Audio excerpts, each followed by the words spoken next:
would you do if you run completely out of cash? What would you do if you wanna cut a dash? Polish up the shoes, throw on something fine. We don't talk about diesels, I'm running on style this time. Cruising down the boulevard, wheels gleam in the night.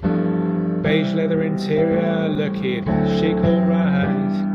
Money's a little tight, but I'm feeling brand new. Living large tonight, no budget reviews. Blues!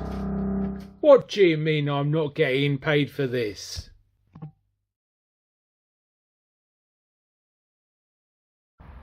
Well, viewers, we knew this was coming, didn't we? A very, very lovely 2005 Volvo S60 2-litre turbo SE automatic. I'm up in the northeast at the moment, and this car is coping extremely well with the conditions. We've got nice multi-stage electric heated leather seats. We've got nice clear lamps and things like that. This is a facelifted car, so it has those. Extremely comfortable, and heating is very, very good.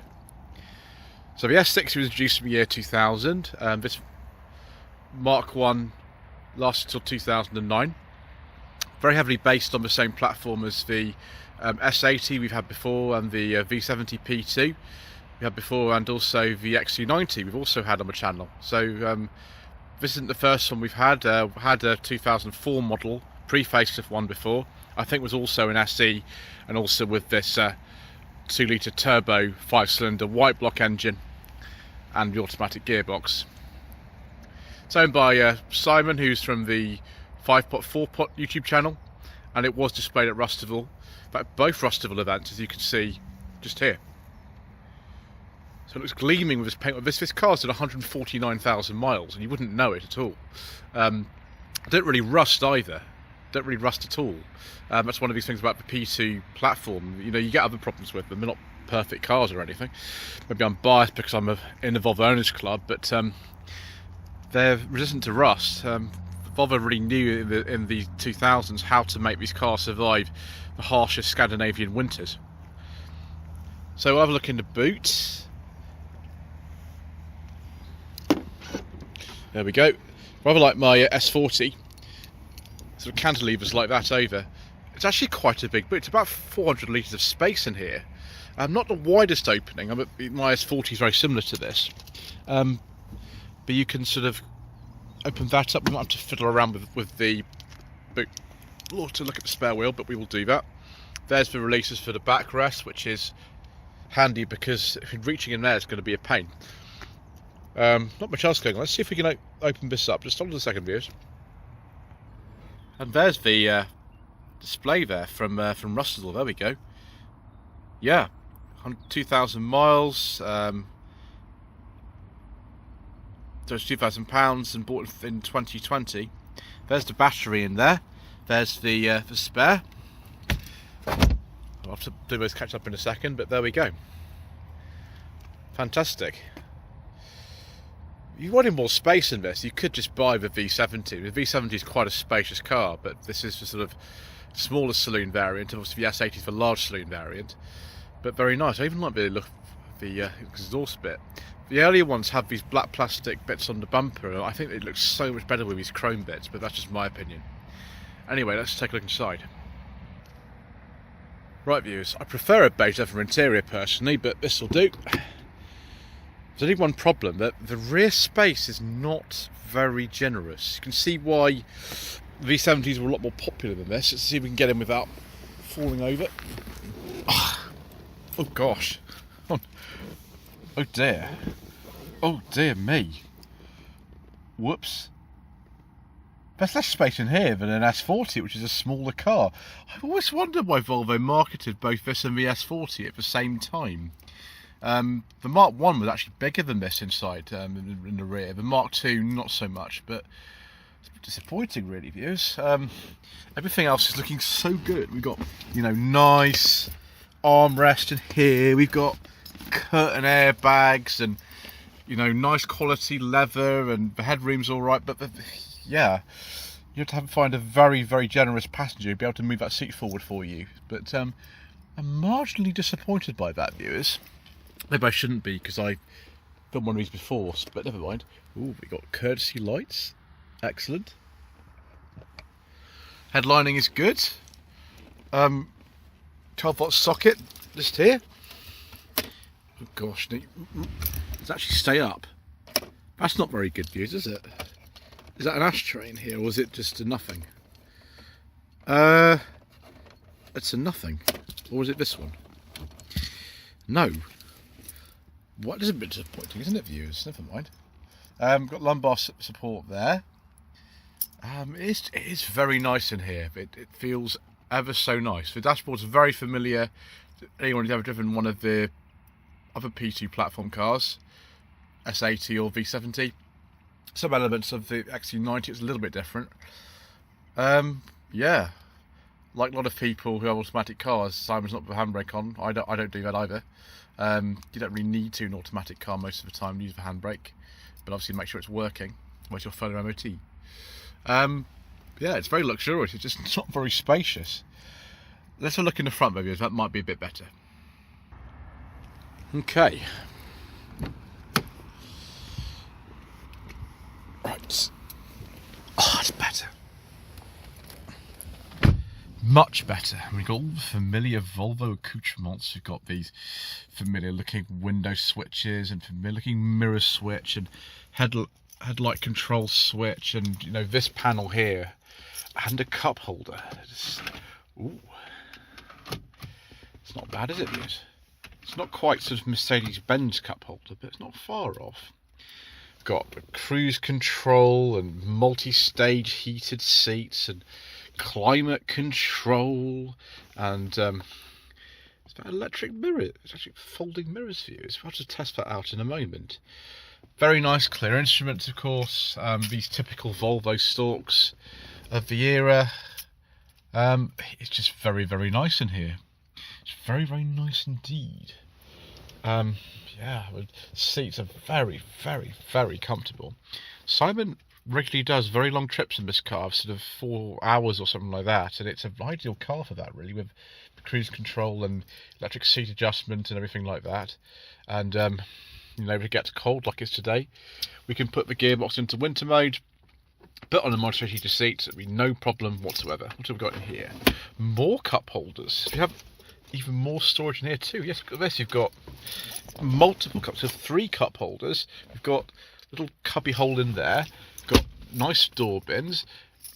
Right, viewers, before I sort of say this car is really good apart from the back seat, we'd better have a look at the secret mission document storage, because we don't want to get so excited and then, you know, be disappointed, do we? Oh dear. No! Right, viewers, after that additional disappointment, let's have a look at this engine. Here we go, Volvo's very familiar 5-cylinder white block engine. In this case 2 litres in capacity with a turbocharger developing about 178 horsepower. In some market you get this engine with a 161 horsepower, but as far as I know this is the only 2 litre turbo offered over here with 178. I think towards the end, about 2008, when the car was very slightly facelifted, it got a bit less. But yes, we've had quite a few 5-cylinder Volvos on this channel. This is one of them. You do have to watch it, particularly on the T5 and R engines. They can have problems, and quite severe problems, with oil leaks, which can take out the PCV system. In fact, you've got to check the PCV system really on these anyway. Look after them though, and change the cam belt on this, and they're pretty good. They sound fantastic, Volvo white block engines. You get a 4-cylinder, that was in the Mark 1 S40 and V40. You also get a 6-cylinder, that was in things like the first generation V90. And then, of course, the most popular one is this 5-cylinder. They are very, very, very good engines, actually. A little bit cramped to work on in here. Gearbox is just down there. We haven't got any headlamp wipers. We might have some washers if we pull those up, but unfortunately, it's only me today, so I can't film those and also pull the wiper stalk to show them. So we're going to have to just imagine that they're there. But yes, very, very nice. I think it's time to go for a drive, viewers, because that's one of the things I enjoy most about Volvos.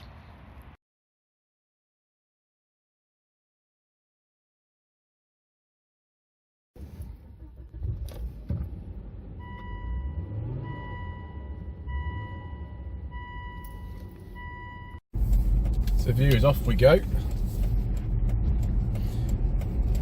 According to the official figures, this car should do 0 to 60 in about 8.5 seconds, which, considering this is the second least powerful version of the S60, is not bad at all, really. I think the automatic version like this is a little bit slower than that. It's a very smooth, easy car to drive. It's ever so comfortable. So this engine was available at launch. It's a 2-litre turbo, 178 horsepower.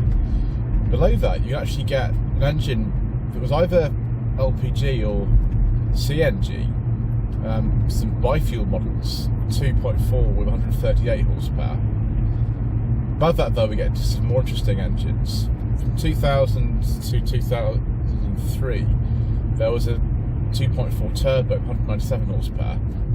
Just before the facelift came out, which is about 2005 with these, that changed to a 2.5 turbo with 207 horsepower. I tried it in an S80.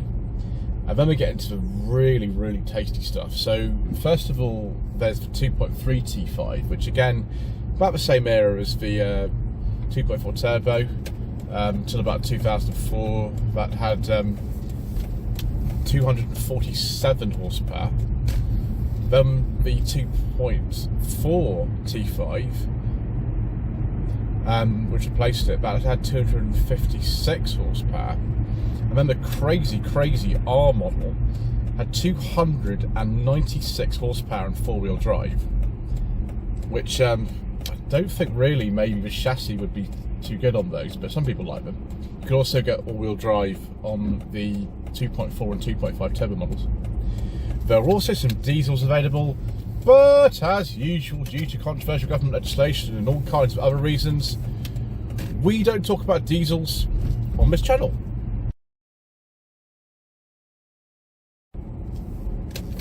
So what's this lovely Volvo actually like to drive? The biggest problem with this car is the turning circle. It's absolutely rubbish. It's really, really bad. There doesn't seem to be any reason for it, because the V70 on which this is actually based, the turning circle's alright. It's not the best, but it's alright. XC90 the same, it's based on a very similar version of this PT platform. And the S80 is not too bad either. That's a larger car than this. Why the turning circle in this car is so poor, I don't know. It was the same with my Mark 1 C70. That had a terrible turning circle in it as well. This actually might be worse than that. It's just really quite disturbing in a way. Yeah, it's a real surprise, that. Apart from that, it's very, very nice to drive. Obviously this was equivalent to something like an E46 3 Series or W203 Mercedes C-Class. Now I'm more the Volvo person, so I'd probably pick one of these, but those are both rear-wheel drive, and this is front-wheel drive, so it's probably more akin to maybe the Audi A4 at the time, which would have been the, let's get this right, the B6 I think they call those. So yeah, it's good. I just can't believe how easy it is to drive. I just want to go on a very long journey in this, because it's so comfortable, and these heated seats are so nice. And I just love the power and the feeling of this 5-cylinder white block engine. In fact, I've got a 5-cylinder white block engine in my own Volvo. Strangely enough, I don't think this is available in this country with the 168 horsepower version of a 2.4, which is in mine and in lots of other Volvos at the time. I don't quite know why that would be. It's very similar in power perhaps to this, which is about 178 horsepower, this 2-litre turbo, so maybe they thought I didn't need it. I don't know really. But yes, it's most agreeable, viewers. I would need to get some parking sensors though, and if there's any way to fit like a different steering rack in here, from like a V70 or something like that to improve a turning circle, then I think I'd appreciate that.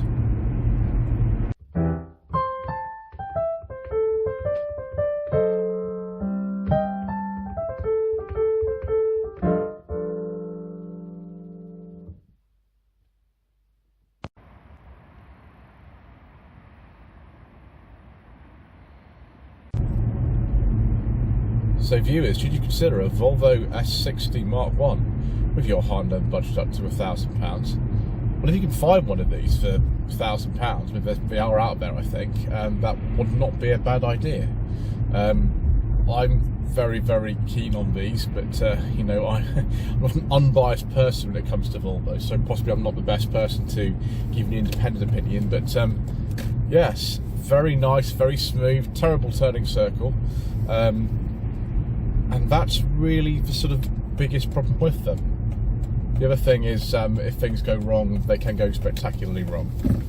Anyway, thank you ever so much indeed once again for watching. Please don't forget to subscribe to the channel, like this video and comment below, and we shall see you again soon for some more inexpensive motoring.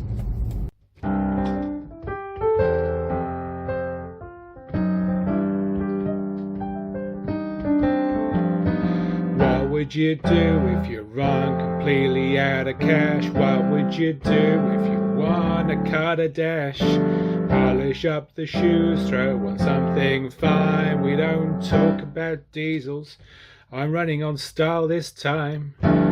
Cruising down the boulevard.